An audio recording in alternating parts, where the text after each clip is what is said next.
Baik, terima kasih atas waktu dan kesempatan yang diberikan kepada saya.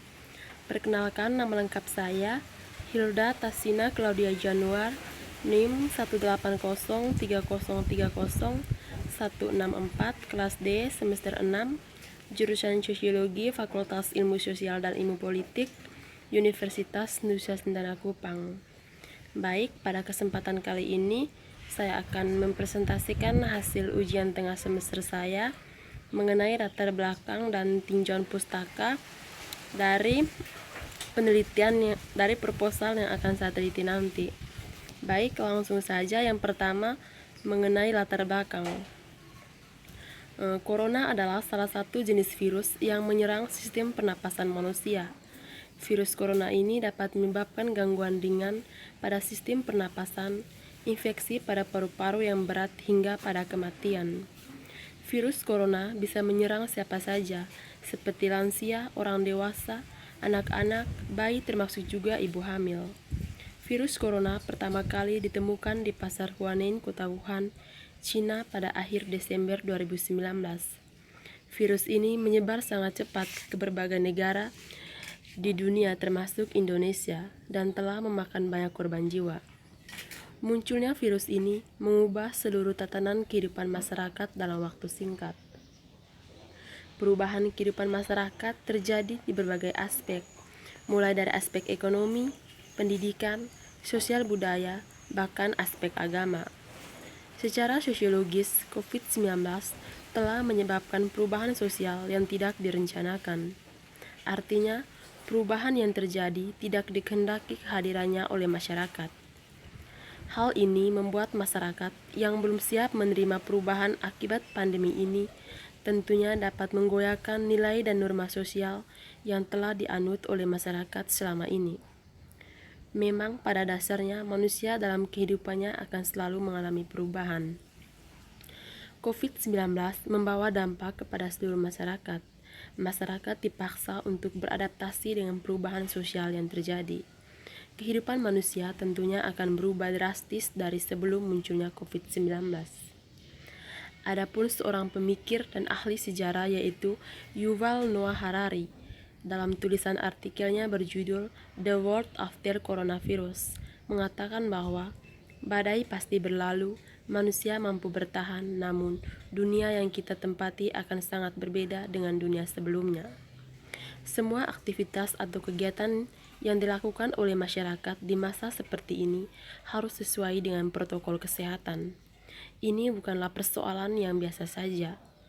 Pandemi ini telah mengubah seluruh tatanan kehidupan masyarakat yang sebelumnya sudah terstruktur dan terpola dengan teratur. Kehidupan masyarakat ke depannya tentu akan jauh berbeda dengan sebelum munculnya COVID-19. Semua aturan, nilai, dan norma yang sudah ditata harus ditata ulang kembali agar bisa menghasilkan sistem sosial yang baru. Munculnya perubahan yang baru di masa pandemi ini ditandai dengan bekerja dan belajar dari rumah. Begitu pula dengan kebiasaan masyarakat yang selalu berkumpul dan bersalaman sekarang sudah dibatasi. Pesatnya perkembangan teknologi dan informasi di masa pandemi telah mempengaruhi kebijakan pemerintah untuk mengatur kebiasaan dan perilaku masyarakat pada umumnya. Kebijakan social distancing mengubah seluruh bentuk perilaku masyarakat dan diharuskan agar selalu jaga jarak dalam melakukan proses interaksi sosial. Keterbatasan inilah membuat hubungan antar masyarakat menjadi renggang dan berkurang. Dan pada masa seperti ini, teknologi sangat berperan penting. Teknologi sebagai perantara interaksi sosial masyarakat di masa pandemi seperti ini karena semua dilakukan dari rumah. Masa pandemi membawa perubahan di berbagai aspek kehidupan manusia.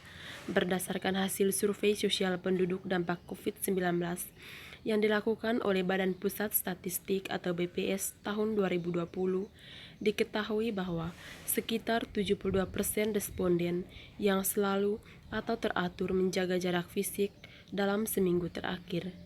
Sebanyak 80,20% responden menyatakan mereka sering atau selalu mencuci tangan dengan sabun dan menggunakan masker.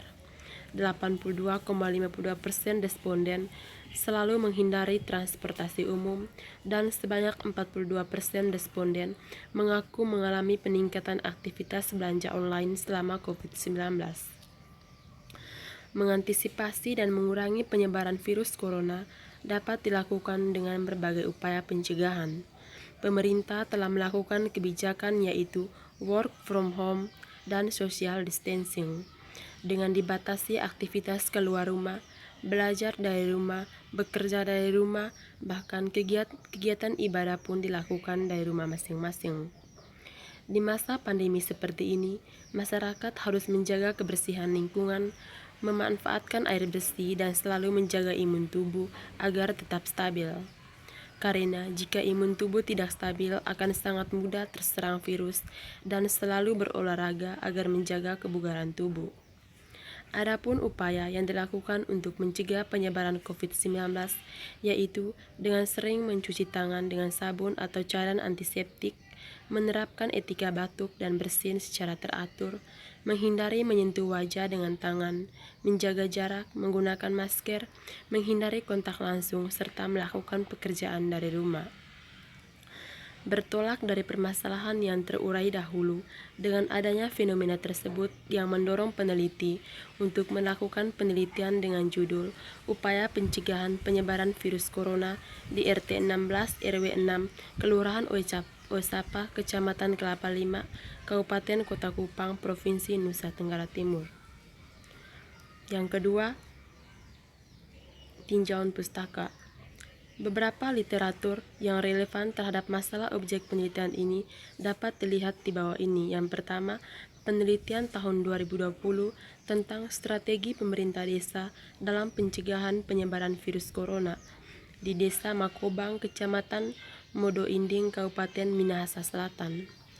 Penelitian ini menghasilkan beberapa temuan antara lain sebagai berikut. Penelitian ini menghasilkan beberapa strategi yang mendukung hal tersebut, adalah salah satunya dengan memanfaatkan kemampuan yang dimiliki oleh Desa Makobang, baik yang berasal dukungan dari pemerintah pusat dan daerah, yang salah satunya adalah kemampuan anggaran desa melalui dana desa yang dimanfaatkan untuk BLT dana desa dan operasional pembelian peralatan pencegahan penyebaran COVID-19. Selain itu, strategi yang juga mendukung adalah dengan memanfaatkan sumber daya oleh pemerintah desa, baik dari sisi staf, yakni perangkat desa, informasi, kewenangan, dan fasilitas. Keempat sumber daya di atas menjadi andalan dari pemerintah dalam rangka pencegahan COVID-19 di Desa Makobang. Salah satu strategi yang sangat membantu kesuksesan Desa Makobang adalah dengan pemanfaatan lingkungan yang ada, yakni keadaan geografis desa yang ada di pinggiran Kabupaten Minahasa Selatan dan juga lingkungan masyarakat desa yang saling mengenal satu sama lain. Penelitian ini mempunyai relevan dengan penelitian penulis, yakni sama-sama mendeskripsikan tentang upaya pencegahan COVID, meskipun wilayahnya berbeda. Begitu pula metode penelitiannya. Tujuan penelitiannya sama. Penelitian ini fokus pada strategi yang dilakukan pemerintah dalam upaya pencegahan COVID, sedangkan penulis mengkaji upaya pencegahan penyebaran dari masyarakat RT 16 di Oesapa. Yang kedua, penelitian tahun 2020 yaitu analisis upaya pencegahan COVID-19 pada masyarakat kampus. Adanya keberagaman pemahaman masyarakat kampus tentang COVID-19. Hal ini berdampak pada pemilihan upaya pencegahan. Sebagian partisipan melakukan upaya pencegahan COVID-19 dengan meningkatkan daya tahan tubuh, dan sebagian yang lain melakukan pencegahan dengan mematuhi anjuran pemerintah. Serta terdapat partisipan yang tidak melakukan upaya pencegahan. Pentingnya perguruan tinggi untuk membuat masyarakat kampus memiliki pemahaman yang sama tentang COVID-19. Jika itu sudah diterapkan dengan benar, maka perguruan tinggi menjadi salah satu acuan dalam pencegahan penyebaran COVID-19. Penelitian ini mempunyai relevan dengan penelitian penulis, yakni sama-sama mendeskripsikan tentang upaya pencegahan COVID. Begitu pula metode penelitiannya. Tujuan penelitian juga sama. Penelitian ini fokus pada analisis pencegahan penyebaran virus corona pada lingkungan kampus, sedangkan penulis mengkaji upaya pencegahan virus corona di masyarakat. Terus yang ketiga, penelitian tahun 2019, yaitu upaya pemerintah daerah dalam penanggulangan stunting di Provinsi Kepulauan Bangka Belitung.